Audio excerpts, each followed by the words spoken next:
Good morning, Shiloh Generals. It's Monday, March 23rd, and it is a very rainy Monday. So it's a great day to grab a good book and sit back, either build a fort or find a little nook in your house where nobody can find you.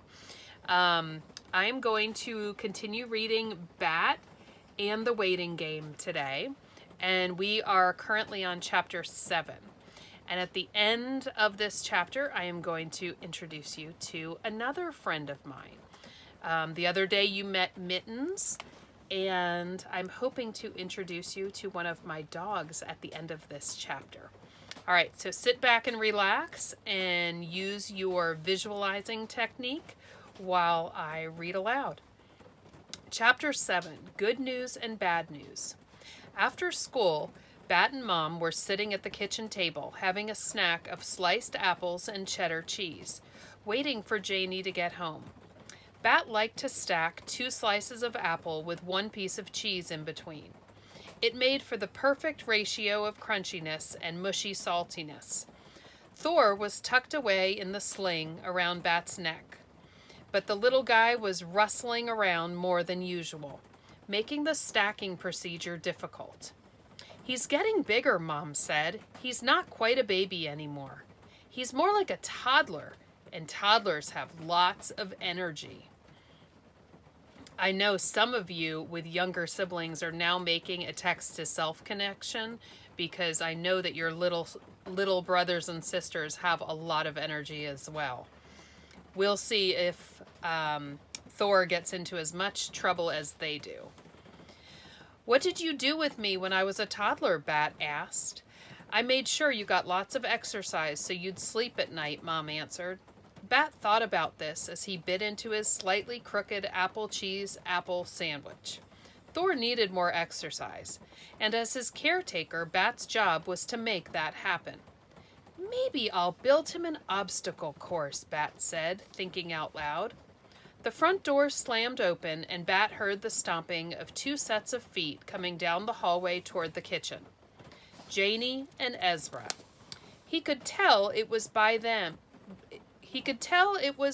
them by the sound of their stomping. Janie's run was a sort of skip-hop sound, short, quick steps close together. Ezra's was louder and more regular, and right behind Janie's. Guess what? Janie yelled, bursting into the kitchen. Her cheeks were bright red from running, and her hair, which had been curly that morning, hung in limp ringlets around her face. You got the part of the Queen in Alice in Wonderland, Bat said. Bat, Janie whined, you ruined my news. You said to guess, said Bat. It was just an expression, said Ezra. He reached out and took an apple slice off Bat's plate, without even asking first.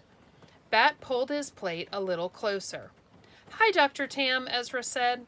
Hello, Ezra, said Mom, and then to Janie, honey, that is wonderful news. Congratulations.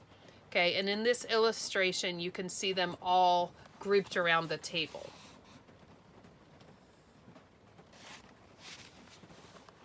Thanks, said Janie, shrugging out her backpack and letting it drop to the floor by the back door. I'm so excited.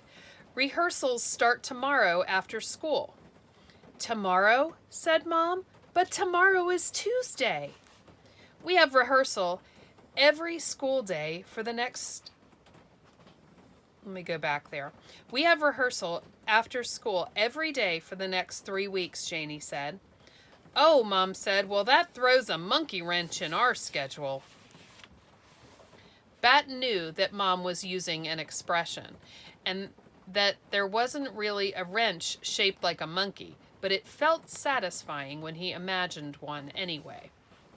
And I know you guys right now are thinking, is this literal or is this non-literal? So think about that expression and see if you can figure that out.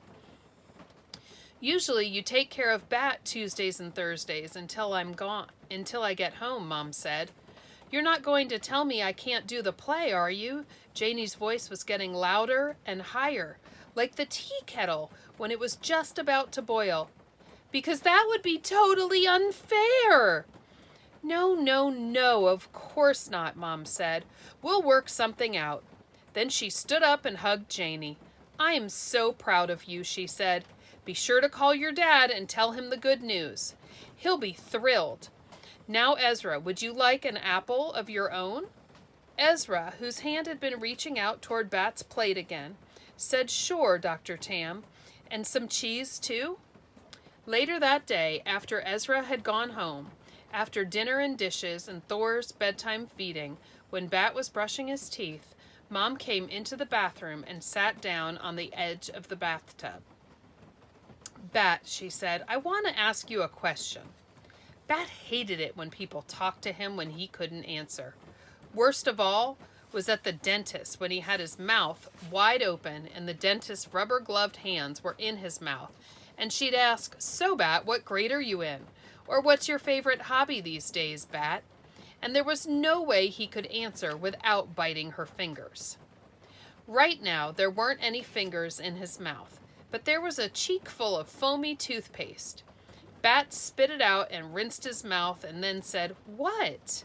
Your sister is going to be busy on Tuesdays and Thursdays for the next few weeks, Mom said. And we're going to have to change our schedule. I know, said Bat. You're going to have to come home earlier.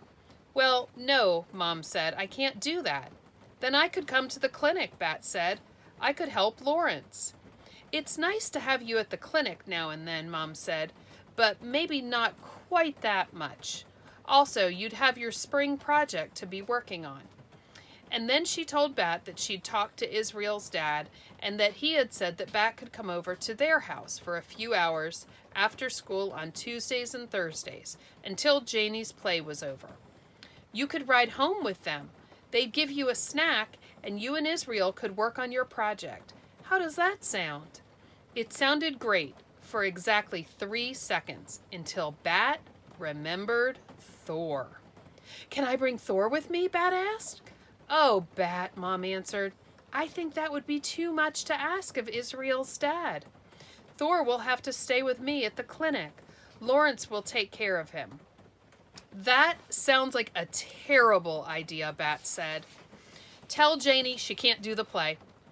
Bat, Mom said, that doesn't seem fair, does it? And it's just for a couple of hours, only on Tuesdays and Thursdays, and only for a few weeks. We can do this, Bat, can't we? Bat thrust his toothbrush back into the holder and wiped his mouth with the hand towel. He remembered something Mom sometimes said to him and turned to her. Just because we can do something, he said, doesn't mean we should. Okay, and that is the end of chapter 7. Now, chapter 8, I'm just going to give you a little preview so you can start to make some predictions.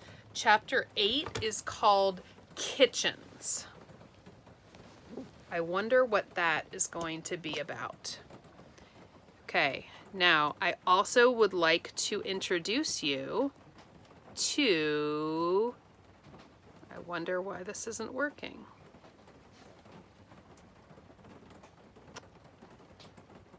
Let's see. All right, I'm going to introduce you